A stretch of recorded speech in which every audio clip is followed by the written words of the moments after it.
കൈപ്പത്തിക്ക് കുത്തിയാൽ പോകുന്നത് താമരയ്ക്ക്.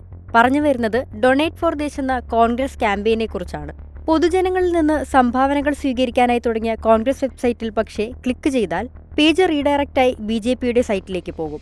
കോൺഗ്രസ് എവിടെ പരിപാടി അവതരിപ്പിച്ചാലും ഇതാണോ വിധിയെന്ന് ചോദിക്കുകയാണ് സോഷ്യൽ മീഡിയ. ആദ്യം എന്താണ് ഡൊണേറ്റ് ഫോർ ദേശ് ക്യാമ്പയിൻ എന്ന് പറയാം. ഇന്ത്യയിലെ സാധാരണ ജനങ്ങളിൽ നിന്ന് ക്രൗഡ് ഫണ്ടിംഗ് വഴി ധനസമാഹരണം നടത്തി അവരുടെ തന്നെ ക്ഷേമത്തിനായി പണം വിനിയോഗിക്കുന്നതാണ് കോൺഗ്രസിന്റെ ഡൊണേറ്റ് ഫോർ ദേശ് ക്യാമ്പയിൻ.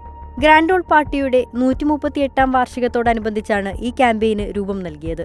ഇതിന്റെ ഭാഗമായി ജനങ്ങൾക്ക് 138 രൂപ, 1380 രൂപ, 13800 രൂപ എന്നിങ്ങനെയോ അല്ലെങ്കിൽ ഇഷ്ടമുള്ള ഒരു തുകയോ സംഭാവനയായി നൽകാം. സമ്പന്നരിൽ നിന്ന് ധനസമാഹരണം നടത്തിയാൽ അവരുടെ ഇഷ്ടത്തിനായി പദ്ധതികളും പ്രവർത്തനങ്ങളും ആവിഷ്കരിക്കേണ്ടി വരുമെന്നും അതുകൊണ്ടാണ് സാധാരണ ജനങ്ങളെ ക്യാമ്പയിനിൽ പങ്കാളികളാക്കുന്നതെന്നുമാണ് പദ്ധതി അവതരിപ്പിച്ചുകൊണ്ട് കോൺഗ്രസ് അധ്യക്ഷൻ മല്ലികാർജ്ജുൻ ഖാർഗെ പറഞ്ഞത്.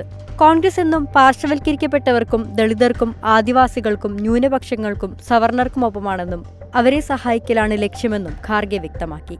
1920-21 കാലത്ത് മഹാത്മാഗാന്ധി രൂപീകരിച്ച തിലക് സ്വരാജ് ഫണ്ട് എന്ന പദ്ധതിയിൽ നിന്ന് പ്രചോദനം ഉൾക്കൊണ്ടാണ് ഡൊണേറ്റ് ഫോർ ദേശ് പദ്ധതിയും രൂപീകരിച്ചിരിക്കുന്നത്.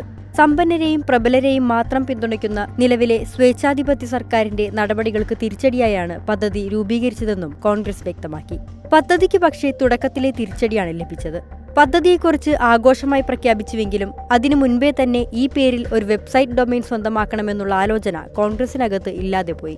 സൈബർ ലോകത്ത് BJPക്ക് ആനബുദ്ധിയാണ്.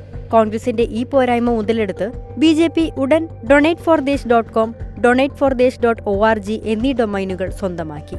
ഈ ഡൊമൈനുകൾ BJPയും BJP അനുകൂല വാർത്താമാധ്യമമായ ഓപ്പ് ഇന്ത്യയുമാണ് സ്വന്തമാക്കിയിരിക്കുന്നത്. ഈ വെബ്സൈറ്റിൽ പോയാൽ പേജ് തന്നെ റീഡയറക്റ്റായി BJPയുടെ ഫണ്ടിംഗ് പേജിലാകും എത്തുക. ക്രൗഡ് ഫണ്ടിംഗ് പോലുള്ള പദ്ധതികൾക്ക് ആദ്യം വേണ്ടത് നല്ലൊരു വെബ്സൈറ്റാണെന്ന ചിന്ത കോൺഗ്രസിന് എന്തുകൊണ്ട് ഇല്ലാതെ പോയെന്ന് ചോദിക്കുകയാണ് സോഷ്യൽ മീഡിയ. ഗോഡാഡി, നെയിംചീപ്പ് എന്നിങ്ങനെ ഡൊമൈൻ രജിസ്ട്രാറുകളിൽ നിന്ന് ഒരു ഡൊമൈൻ പണം നൽകി സ്വന്തമാക്കുക എന്ന ആദ്യപടി പോലും കൃത്യമായി ആസൂത്രണം ചെയ്ത് നടപ്പിലാക്കാൻ കോൺഗ്രസിന്റെ സൈബർ വിങ്ങിന് സാധിച്ചിരുന്നില്ലെന്ന ആക്ഷേപം വലിയ നാണക്കേടുണ്ടാക്കുന്നുണ്ട് കോൺഗ്രസിന്.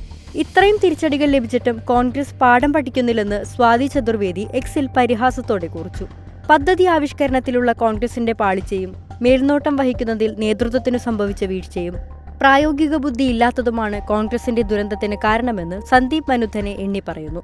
കോൺഗ്രസിന്റെ ഏറ്റവും വലിയ ധനസമാഹരണ ക്യാമ്പയിൻ ഹൈജാക്ക് ചെയ്യാൻ കൗശലക്കാരായ എതിരാളികൾക്ക് കഴിയുന്നുണ്ടെങ്കിൽ ഇത് വിരൽ ചൂണ്ടുന്നത് കോൺഗ്രസിന്റെ പ്രാപ്തിയെക്കുറിച്ചാണെന്നും സന്ദീപ് കുറ്റപ്പെടുത്തുന്നു. നിലവിൽ ഡൊണേറ്റ് ഫോർ ദേശ് എന്ന ക്യാമ്പയിന് അനുയോജ്യമായ വെബ്സൈറ്റ് ലഭിക്കാത്തതുകൊണ്ട് donateinc.in എന്ന വെബ്സൈറ്റ് കൊണ്ട് തൃപ്തിപ്പെടുകയാണ് പാർട്ടി.